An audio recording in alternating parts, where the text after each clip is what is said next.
যে বলে তুমি পারবে না, তোমার দ্বারা হবে না, আসলে সেই মানুষটা পারে নাই বলে তোমাকে ডিমোটিভেট করে। সেই মানুষটা করতে পারে নাই, সেই অপারগতা তোমার উপর চাপায়। তাই তোমার কাজটা তুমি করে যাও। এই স্বার্থপর দুনিয়াতে নিঃস্বার্থ লোক খুঁজে পাওয়া আর সোনার হরিণ পাওয়া একই কথা। কথায় বলে, মূর্খ অশিক্ষিত বন্ধুর চেয়ে জ্ঞানী শিক্ষিত শত্রুও ভালো। এই জন্যই বলে, জ্ঞানীর সাথে চলুন, মূর্খের সাথে চললে আপনার প্রজন্মকে শেষ করে দিতে পারে।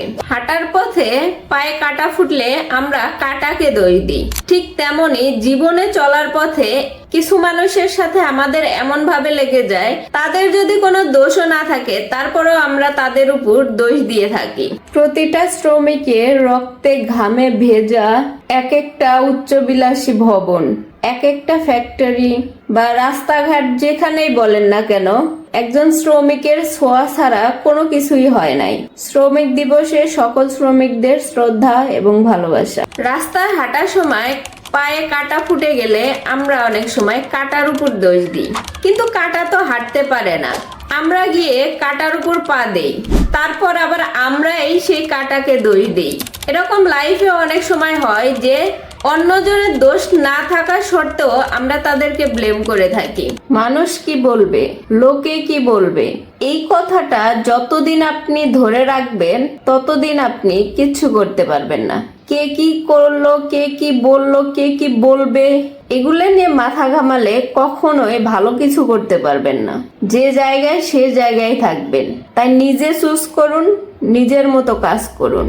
কে কি বললো সেটাতে মাথা ঘামানোর কোনো দরকার নেই। সমস্যাকে ভয় পেও না। সমস্যা আছে বলেই তোমার জেতার সম্ভাবনা আছে। ফেলিয়ার আছে বলেই তুমি জিততে পারবে এর গ্যারান্টি আছে। মানুষকে সুন্দরভাবে গুছিয়ে বুঝানোটাও একটা আর্ট, যেটা সবাই পারে না। যে আর্টটা সবার মধ্যেই থাকে না।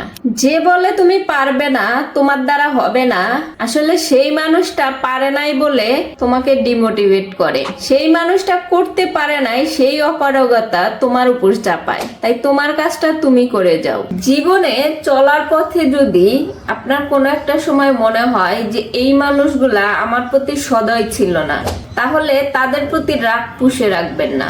কারণ আপনার বাবা মা বাদে আর কারোর উপর দায়িত্ব নাই যে আপনাকে তারা সবসময় দায়িত্বশীল হয়ে এগিয়ে নিয়ে যাবে, আপনার প্রতি সদয় হবে।